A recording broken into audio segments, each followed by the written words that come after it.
Professor Antônio, nos últimos episódios, nós tratamos aí das artes, né? E hoje, sobre o que conversaremos? Olá, Argemiro! Nas missões conforme de Esperamás, a presença das artes não era algo desinteressado ou sem sentido. Elas estavam lá por terem uma utilidade, fosse material, espiritual ou para recreação. Dentre as diversas artes, as chamadas artes mecânicas eram importantes para a subsistência material dos povoados missioneiros.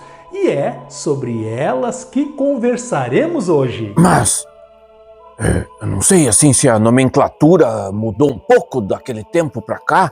O senhor poderia nos explicar que artes eram essas? Argemiro, nos inventários realizados após a expulsão dos jesuítas, foram encontradas nos povoados missioneiros ferrarias, ourivezarias, chapelarias, tornearias, fábricas de instrumentos musicais, olarias, oficinas de retábulos, carpintarias, curtumes, tipografias, oficinas de estatuária e relojoarias. Nelas trabalhavam os mais diversos tipos de artífices, carpinteiros, ferreiros, fabricantes de sinos, pedreiros, pintores e escultores que faziam altares e colunas de igrejas, estatuários que sabiam fazer imagens policromadas ou de ouro e prata. Havia quem trabalhasse a madeira fazendo figuras e adornos. Havia ainda produtores de telhas e de adobe, ceramistas que produziam ladrilhos, talhas, panelas, pratos e outros utensílios, e inclusive pessoas entendidas na produção de pólvora e na construção de barcos, balsas, carretas e carretilhas. O padre cardeal registrou alguns anos antes dos referidos inventários que existiam nos povoados ferreiros, carpinteiros, tecelões, estatuários, pintores, douradores, produtores de rosários, torneiros, ouríveis, mateiros, aqueles que preparavam as cuias para o mate, e até sineiros e organeiros em alguns povoados, além de alfaiates, sapateiros e padeiros. No geral, praticamente todos os indígenas eram também agricultores, havendo ainda aqueles que se especializavam no cuidado com animais, como vaqueiros, tropeiros, domadores e aqueles que trabalhavam como posteiros, além dos especialistas no curtimento do couro, tanto de bovinos quanto de ovelhas. Igualmente havia entendidos na produção de arreios para equinos e muares. Muito se fala na fundição de ferro nos povoados missioneiros. Vamos conversar um pouco sobre isso. Argemiro, o padre Furlong escreveu que o desenvolvimento da metalurgia do ferro aconteceu nas missões jesuíticas graças, ao menos em parte, à descoberta feita pelo padre Antônio Sepp no início do século XVIII. O polivalente missionário alemão notou que as pedras chamadas Itacuru possuíam veias ou manchas negras. Ele as colocou no fogo e comprovou que se transformavam em ferro, como o que se extraía das minas da Europa. Abre aspas.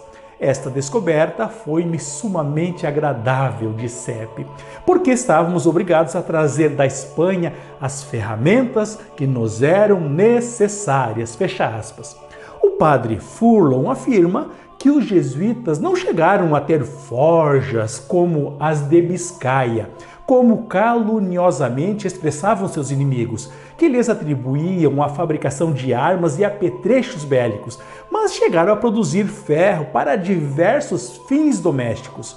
Sobre esse assunto, percebemos na documentação jesuítica do século XVIII que as ferrarias de São João Batista e de São José eram referência para as demais povoações, pois indígenas eram enviados para lá para aprender o ofício com os mestres de ambos os lugares. Vários missionários dominavam, assim como Sepp, a arte da fundição, tendo-a ensinado aos indígenas. O padre Furlong elogia, por exemplo, o padre Buenaventura Soares, que chegou a instalar uma fundição de sinos e os fundia com variedade de tons e segundo a escala musical, além de instalar uma oficina para a fabricação de espelhos e uma fábrica de chocolate no povoado de São Cosme, do qual ele era cura.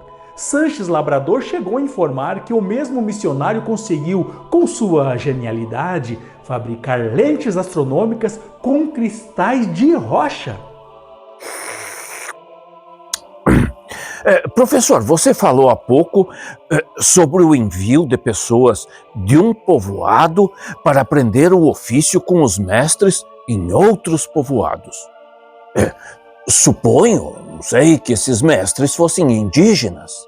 De fato, Argemiro, muitos indígenas chegaram a ser respeitados nos seus e em outros povoados devido ao domínio apurado que possuíam de seus ofícios. Esses mestres recebiam tanto indígenas quanto trabalhadores africanos escravizados para lhes ensinar ou aperfeiçoar o conhecimento. Acontecia também de alguns desses indígenas peritos serem deslocados para outros lugares para dar assistência especializada, seja nas cidades coloniais, como em Buenos Aires, seja nos empreendimentos jesuíticos. Há várias referências nesse sentido na documentação missionária. E vimos no outro episódio a importância da agricultura e das roças familiares e coletivas que existiam nos povoados. A questão que me ocorre agora, professor, os trabalhadores e especialistas das diversas oficinas tinham tempo para cuidar das suas lavouras, das suas roças? Muito boa a sua pergunta, Gemiro. Vou respondê-la com o registro do padre Cardiel. Diz ele que todos os indígenas missioneiros iam às plantações nos 6 meses de sua época, às segundas e sábados, exceto os tecelões, ferreiros e demais artífices, que não eram deslocados para as tarefas comunitárias durante o ano todo, mas eles se alternavam. Uma semana trabalhavam em suas próprias terras, outra em seu ofício. É importante dizer que eles exerciam seus ofícios não em suas casas, mas nos pátios que para isso existiam nas casas dos padres, especialmente no segundo pátio. Isso possibilitava que o padre os visitasse com frequência. Aliás, eram colocados em cada ofício aqueles que ao padre pareciam mais adequados, e os indígenas não se opunham a isso. Pelo contrário, alguns os desejavam, porque ter algum ofício era considerado um sinal de nobreza.